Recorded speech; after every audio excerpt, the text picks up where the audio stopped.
everyone! We are touring chicken coops today.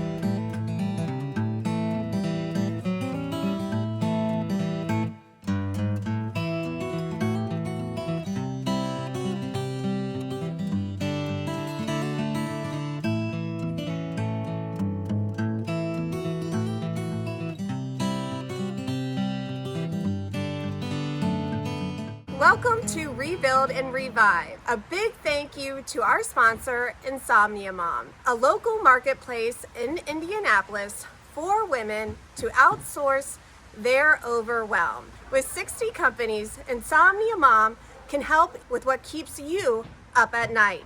Visit insomniamom.com. Our channel is all about rebuilding and reviving spaces, and that includes backyard spaces too. Today we are touring 2 chicken coops that have been built from recycled materials. I can't wait for you to see them. Let's check them out. This is Andy, and she's going to be taking us on a tour of her chicken coop today. Hi Sarah, thanks for coming over. Thanks for having us.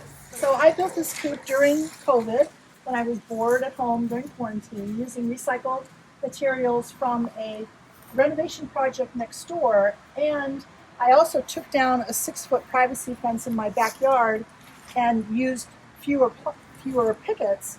So I took the old pickets, pressure washed them, stained them, and used them for the paneling.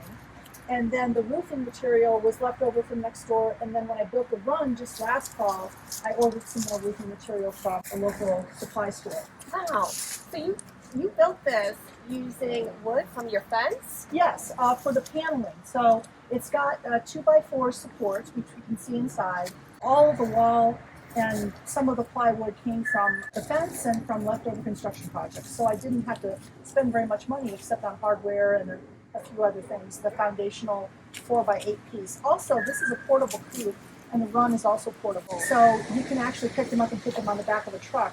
The coop is 4 feet by 8 feet, and the run is 4 feet by 12 feet, and they're held in place with iron rebar, so they're not permanently on site. So let me show you the inside of the coop. So there's my 2 girls. Oh, Jolie, they're so beautiful. There's roosters. There's a rooster. Nope, there's 3 hens. We don't have any roosters.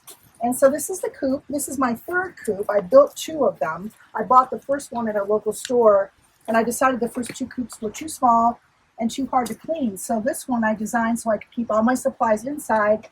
These containers are mouse-proof and chipmunk-proof. And this is really all they need to be safe at night when they sleep and to stay out of the weather in cold weather. And that's really about all that you need. What is the newspaper? The newspaper is under where they sleep at night because chickens usually poop, most of their pooping they do at night when they're sleeping. And so they either poop on this 2x4 or onto this newspaper, and then I can just clean it up in the morning and throw it away. Or use it in my garden, whichever way. And how much did this cost you roughly to build? I would say, because I had a lot of the materials left over, probably $400 to $500, mostly for 2x4s. I also put vinyl tile on the bottom so I could easily walk it. So you said this was your 3rd coop. My 3rd coop. What Yep. have you learned after owning 3 coops? I've learned that the small coops, like you can order from Amazon or from stores, are fine for keeping the chickens out of the weather, but they're really hard to clean. They're not big enough to really get in and clean. And also the same thing with the run. If you have a little run on the ground that's only 2 or 3 feet high, that's fine as long as it keeps them from the predators, but it's really hard to keep it clean. So I just basically built what looks like a little screen porch so I can walk in there, rake it out, clean it out, handle the birds, whatever I need to do. Keeping them from predators is the biggest part of owning chickens, I think. So everything has to be totally wired in. You can't see it, but underneath that run is also chicken wire that stretches out way past the run with heavy rocks, so nothing can tunnel underneath. Okay. And then all of the walls are, those are all stapled in place. And then there's support pieces holding the staples in place so they can't be dug at by raccoons. And you also have to just inspect the coop a lot. So what do you feed them? They get a combination of chicken pellets, commercial pellets, and chicken scratch, but I also feed them a lot of leftovers. Like this morning we got leftover peppers, carrots, and celery. They love weeds, so they eat dandelions, they eat a wild plantain, purslane, clover. So they get a heap of that whenever I think to go out front and grab it out of the gardens or out of the lawn. Yeah. I also actually pick the weeds from the dog park because they don't spray. You don't want to pick the weeds from someplace that uses pesticides. How many hens would this size coop hold? I would say you could easily, comfortably put 6 to 10 hens in here. I've also learned that they share a nesting box. So I built 2 nesting boxes, and back when I had 5 hens, they all used the same nesting box. So they really only need 1 or 2.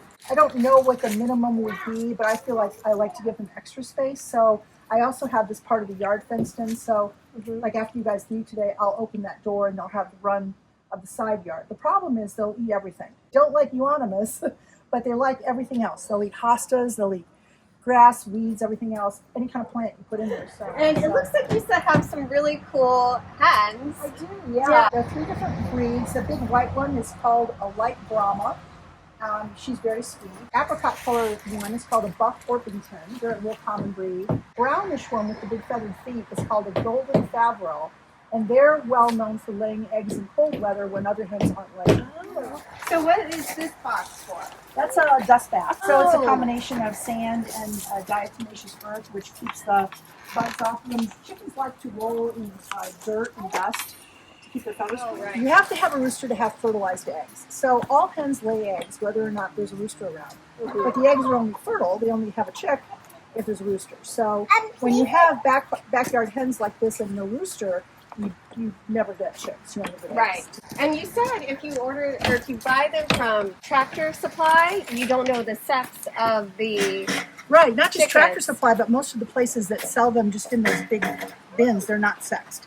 And some people can tell the difference, but it's really hard to do. Okay.